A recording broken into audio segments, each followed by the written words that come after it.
back, is however. gonna try and split here maybe. He's thinking about it.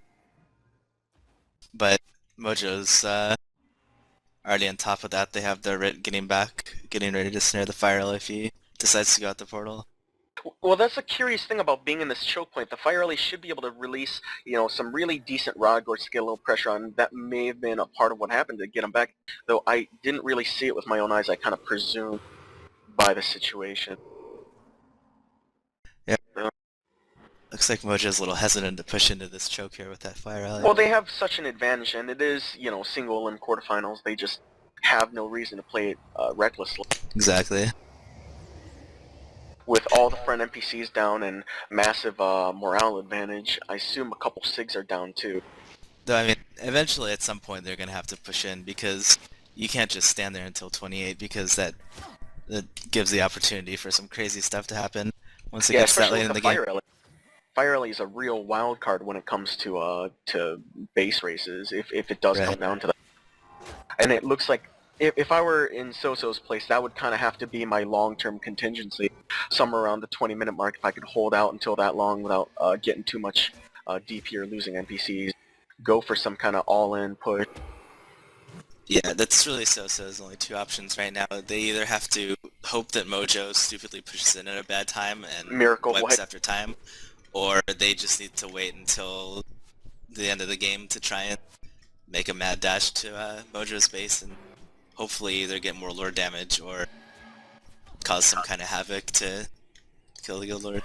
Now, a real subtle point to make here about the timing of Mojo's push into the front door of SoSo is that this is one thing as a strat caller. If you're a strat caller for your guild in a GVG, one thing you have to note is if you feel that you have a solid 8v8 advantage, one thing you want to keep track of in the back of your mind as you play is how long you think you need to break the other team.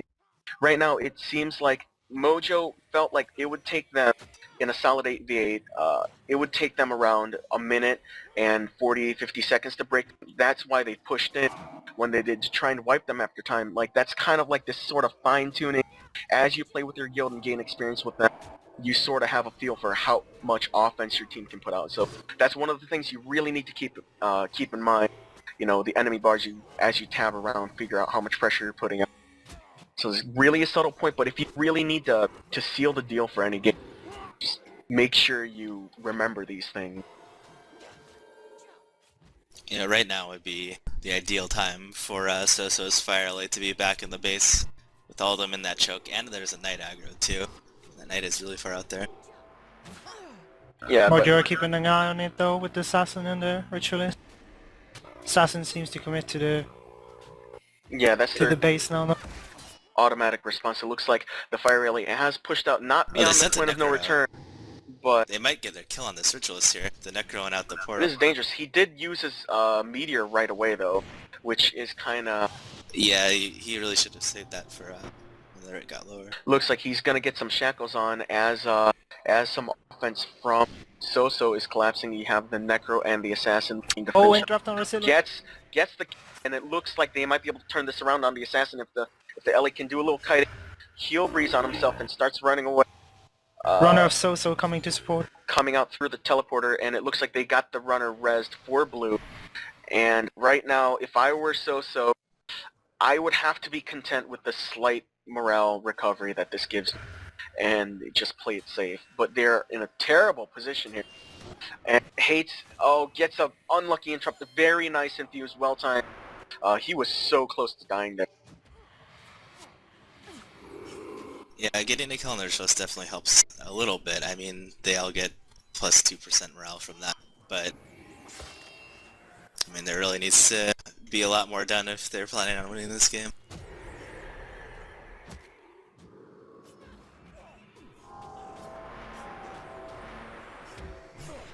And it really looks like they're paying for this as they leave their base and start eating pressure.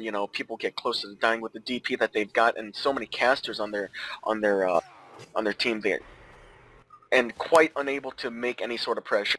They're not going to get a flag out. They haven't even thought about it. And it looks like Mojo's just outpacing them in terms of party healing. Sort of. Yeah, he's just getting energy out there on a cast set though. Well, it actually looks like they're getting Mojo significant actually pressure. taking pressure here. Yeah, he does drop a KO light right before the boost though, so he's going to be able to double pot this. Yeah, and there's the boost. And presumably, yeah, there we go, another pot, and bam, stabilized. Though the assassin is really out of position, really aggro, but he's got that teleport to save him, getting pressure on Hate, which is sort of kind of like the 8v8 mentality here, is to get pressure on that heal party, or not the heal party, but the party healing source, whatever it may be. So the primary difference of this engagement, Hates is under pressure, whereas, well, I mean, this Rit, not really. He just got a lucky fast cast on that KO light pot, missed D-shot by Jackal as a result. Taking a death on the fire really won't help. Yeah, and that's kind of like their one split character if they do send one out, and that's not what you want right now. Now, I'm really not sure if SoSo should even be fighting here. I mean, this positioning for them doesn't really have any benefit at this point. It's primarily a result of the significant amount of snares on Mojo. Yeah, they kind of just got stuck there, but I think they kind of just gave up on trying to move anywhere else, I guess, because they got a little stuck there. SoSo have to be careful not to die after time now, though. Yeah, still this out is there. really dangerous. With 20 seconds to go, they are in prime position to wipe after time. And the monks are starting to run out of energy. Nice kill on that Necro.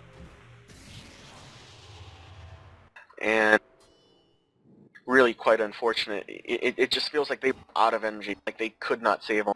Like it wasn't out of reaction time or anything. And it looks like this monk is 3 blocked against that right wall. Loses another warrior for it. And decent meteor, but it's not going to save them. This monk is being saved after time. Like what we saw in that brief 9-minute game prior to this one. And just consistent pressure. What is with this Necro? I mean, this was the biggest thing I noticed coming back and obsing October 2010 was this kind of Fire Rally style Necro. Yeah, the Necro can put out so much pressure.